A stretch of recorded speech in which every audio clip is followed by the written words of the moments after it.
নাহমাদুহু ওয়া নুসাল্লি আলা রাসূলিহিল কারীম আম্মা বাদ। আসসালামু আলাইকুম ওয়া রাহমাতুল্লাহ ওয়া বারাকাতুহু। আল্লাহ রাব্বুল আলামিন অত্যন্ত মহব্বত করে তিনি তার বান্দাদেরকে সৃষ্টি করছেন। তিনি কোরআনুল কারীমে ইরশাদ করেছেন, তিনি জিন এবং ইনসানকে সৃষ্টি করছেন একমাত্র তার ইবাদত করার জন্য। আল্লাহ রাব্বুল আলামিন আমাদের সকলকে সেই তৌফিক দান করেন, আমরা যেন কোরআনুল কারীমের সেই ইরশাদ অনুযায়ী আল্লাহ রাব্বুল আলামিনের ইবাদত বন্দেগী করে আল্লাহ পাকের সন্তুষ্টি অর্জন করতে পারি। একই সঙ্গে তিনি প্যারে হাবিব হযরত মুহাম্মদ মুস্তাফা সাল্লাল্লাহু আলাইহি ওয়াসাল্লামের মহব্বতে তিনি আদর্শকে অনুসরণ করে তার জন্য আমরা আশিক হয়ে আমরা কোরআন এবং সুন্নাহর আলোকে আমাদের জীবনকে গঠন করি। আমিন। আলহামদুলিল্লাহি রাব্বিল আলামিন। আল্লাহ পাক যাদের ইবাদত বন্দেগীকে কবুল করেছেন তারাই হলো আল্লাহর ওলি আল্লাহ। হযরত সুরেশ্বরী এমনি এক প্রখ্যাত আল্লাহর ওলি ছিলেন। তিনি পূর্বপুরুষ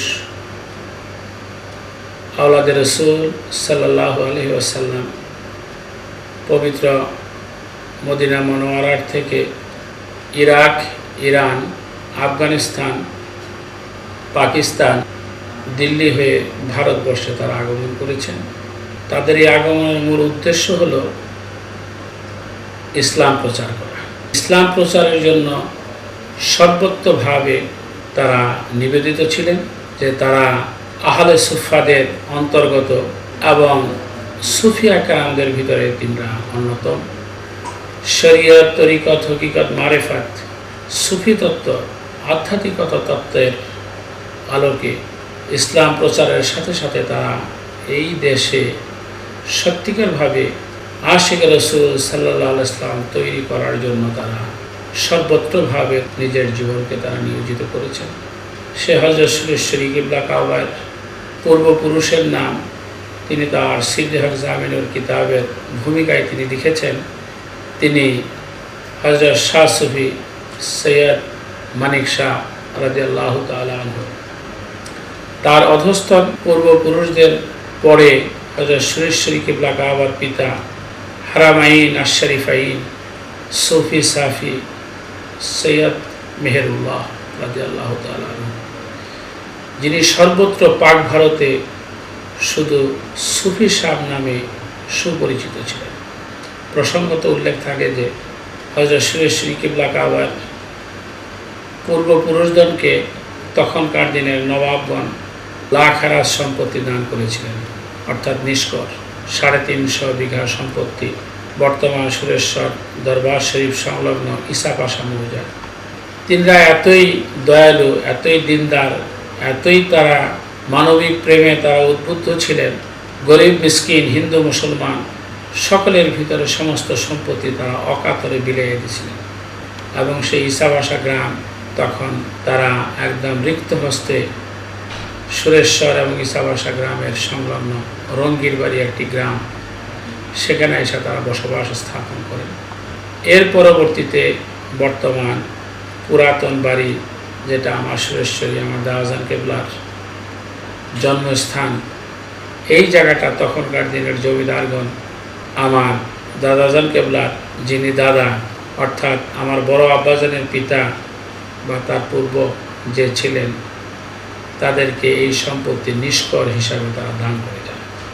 এই সম্পত্তির উপরই পরবর্তীতে আমার পিতামহের পিতামহ এবং তিনি পিতা কেবলা হযরত সুফি সাহেব মসজিদ, মাদ্রাসা, মুসাফিরখানা, এতিমখানা এবং দীর্ঘাকৃতির পুকুর, যা দিঘি নামে সুপরিচিত, সুপেয় পানি অজু গোসলের জন্য তারা তৈরি করে দিয়েছিলেন।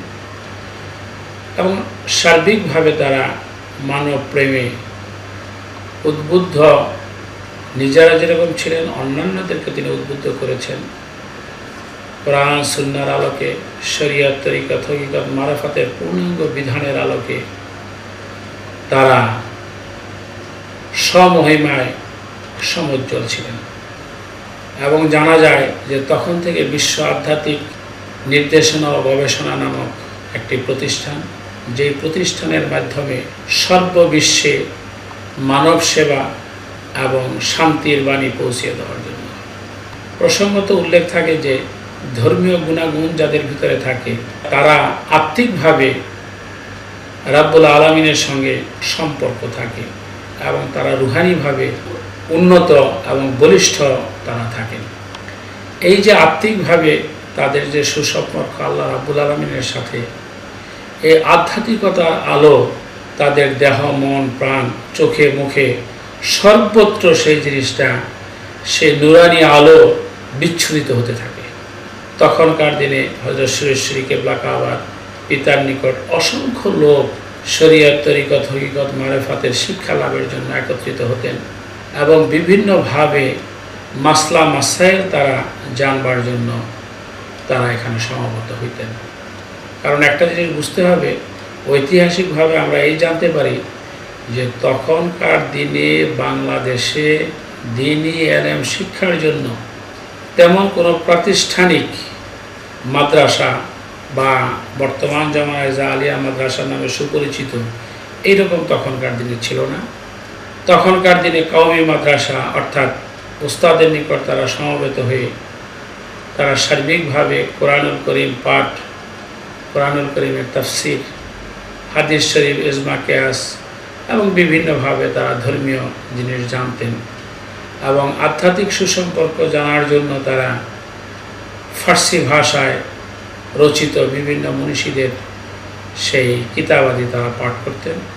তার ভিতরে মুসনবী শরীফ, গুলিস্তা, বুস্তা এবং এইরকম অন্যান্য বড় বড় মনীষীদের লেখা অন্যতম।